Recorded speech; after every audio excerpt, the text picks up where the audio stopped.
My Weirdest School. Book number 1. Mr. Cooper is Trooper. New York Times bestselling author Dan Gutman. Picture by Jim Pillett.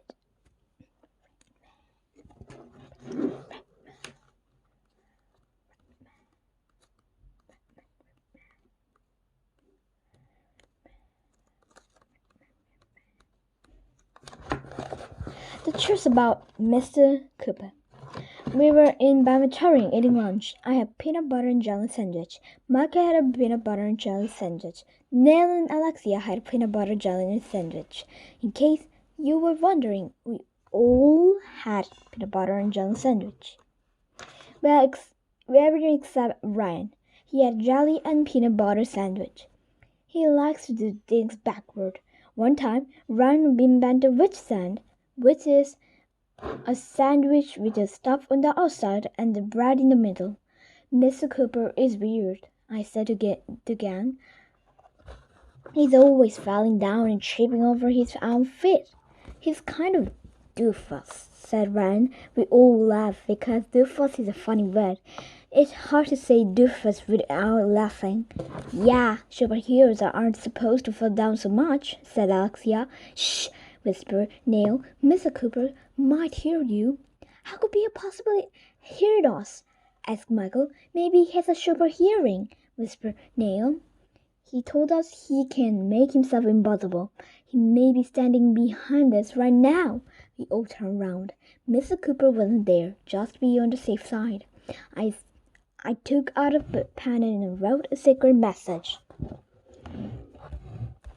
on my napkin. Maybe Mr. Cooper isn't a real teacher. I showed my napkin to Yang. They all grabbed pens and started writing secret messages on their napkin.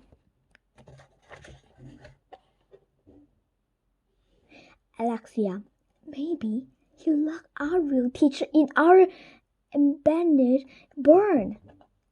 Ran. And he's going to set it on fire. Michael, I saw that in a movie once. Neil, stuff like that happen all the time. Me, fire is cool. At the next table, Andrea and Emily were looking over at us. What are you doing? Andrea asked. We are writing secret messages, I told her, so Mr. Cooper can use his superhero to listen to what we are saying. Oh, Andrea sat back down. She had her ruddy face, like she was expecting a asteroid to strike us on something. What's bugging you? I asked her. Did you get a minus on something? I read it about Mr. Cooper. Andrea relaxed. What about him? My mom's pathologist, Andrew said, and she told me that when people dress up in costume all the time, it's because they're sad and lonely and don't like their own lives. What? That's crazy, I said. Maybe Mr. Cooper just like dressing up in superhero costumes. Or maybe he really is a superhero, said Alexia. Or maybe he just sad and lonely and he needs a hug, said Emily. Well, how are we going to find out which is it? Asked Neil the Nerd Kid. That one I came up with the greatest idea in the history of the world. Let's go sneak around and spy on them, I suggest. Yeah, everybody agreed, even Andrea and Emily. Spying on people is cool. We clean off our trays and sneak out of the dormitory. Then we sneak down the hallways. Then we sneak over to our classroom as the first one to peek inside. I saw Mr. Cooper through the little window in the door.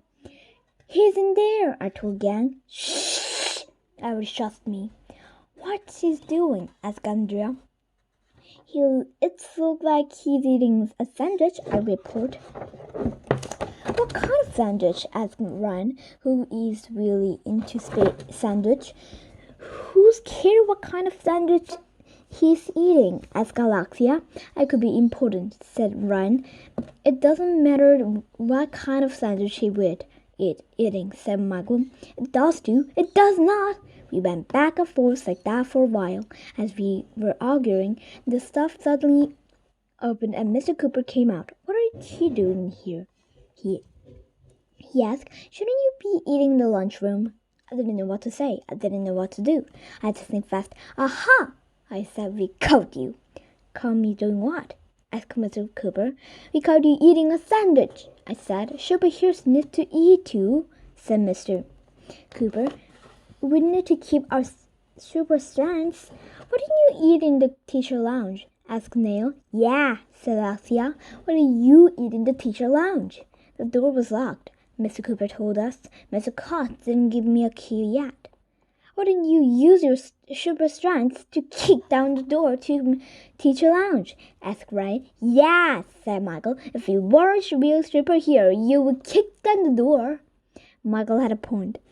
Besides kicking down the door is cool. On cop shows, they never use their doorknob to open the door. They just kick it down. What's up with that? When cops are at home with their families, do they kick down the door whenever they enter a room?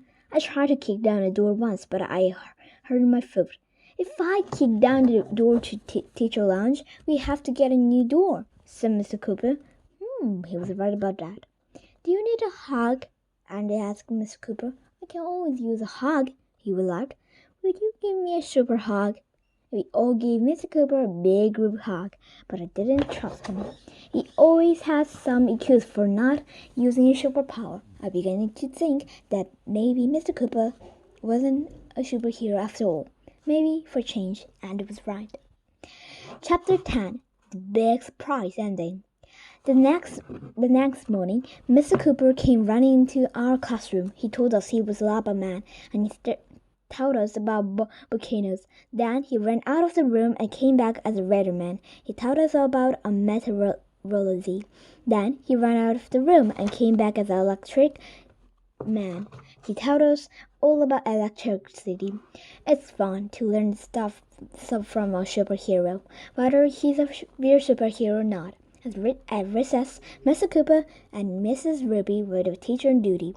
We were all in the swing, minding our own business, when the weirdest thing in the history of the world happened. Look up in the sky, yelled Andrea. It's a bird, yelled Emily. It's a plane, yelling Alexia. No, it's a spaceship, yelled Ryan. Ryan was right. It was a spaceship. In fact, it looked just like the Mr. Cooper spaceship, and it was coming down the road over the playground. The Mr. Grunner back, shouted Michael. I'm scared, said Emily, who is scared of everything. They're going to take over the world and turn us into a flesh-eating robot, I shout. They're going to turn us into killer zombie robot slaves, shouted Michael. Run for your lives, shouted Neil, the new kid. Everybody was freaking out. What could Mr. Grunner possibly want this time? If only there was a real superhero to save us, said Andrea. Andrea looked at Mr. Cooper. Ryan looked at Mr. Cooper. Michael looked at Mr. Cooper. Alexia looked at Mr. Cooper. In case you were wondering, everybody was looking at Mr. Cooper. Leave it to me, Mr. Cooper announced, taking a step forward. I am Cooperman. Oh no, it's out. We're done for. Smoke poured out of the spaceship. Color lights were flashing. There was a weird humming sound. The spaceship touched down in the middle of the playground. All the smoke and lights humming stopped. Then the ramp slid down from the bottom of the spaceship. Stand back, everyone, said Mr. Cooper. I'll handle this. Mr. Cooper walked over the end of the ramp. The door to the spaceship opened. Well, we all on pin and needle. Well, not really. We were standing up. If you were pin and needle, it would have hurt. But you should have been there. Electricity was in the air. Well, not exactly. If there was electricity in the air, all of us would have been electrocuted. But it was really exciting. Mr. Grana came out of the spaceship and down the ramp. Well, I think it was Mr. Granite. It could have been one of the other Mr. Granites. I could have been anybody who was the planet in teenage. They all look alike. In any case, one of those creatures that looked just like Mr. Granite came down the ramp. "Greeting, Usling," said Mr. Granite look-alike. "Who are you?" "I am Mr. Grade Teacher at elementary school," said Mr. Cooper. "Did you come back to destroy us?" "No. Did you come back to take over the world and turn us into flesh-eating rabbit?" asked Mr. Cooper. "No." "Did you come to turn us into killer zombie rabbit slaves?" Mr. Cooper asked. "No." "Then why did you come back to us?" "When I left the other day," said Mr.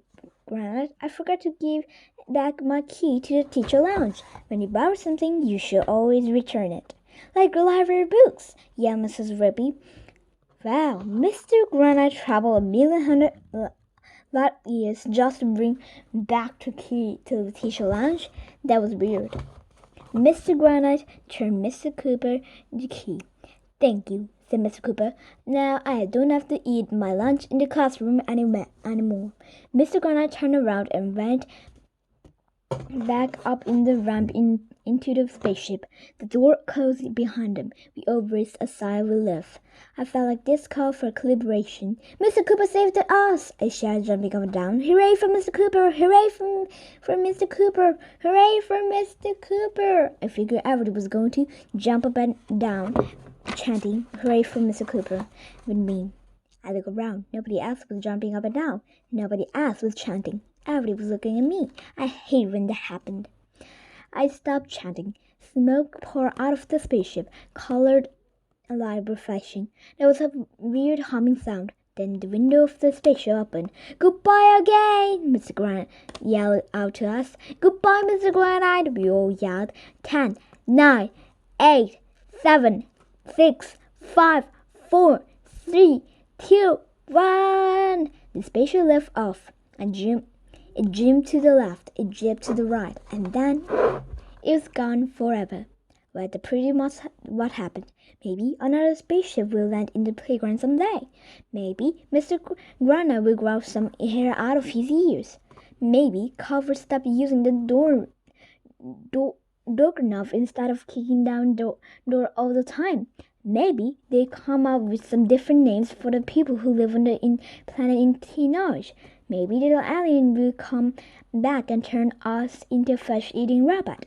Maybe Mr. Katz will learn about what a joke is. Maybe grown-up will stop saying they are stuck in traffic all the time. Maybe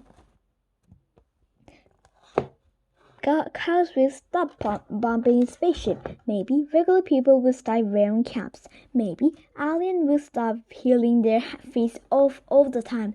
Maybe Mr. Cooper will use heat beacon to cook hot dog with his eyes. Maybe a pink elephant wearing tutu will come back into our classroom and sing John Jacob Jinglehammer Streamity. Maybe Wilbur Rats will come visit our classroom again. Maybe Mrs. Ruby will admit that she's really should be loved. Maybe Andrew will start complaining about violence.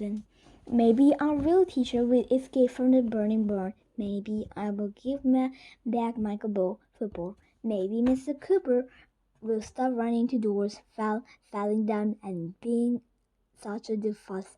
But it won't be easy. My radio school 1. This school is the weirdest. Mr. Granite is leaving.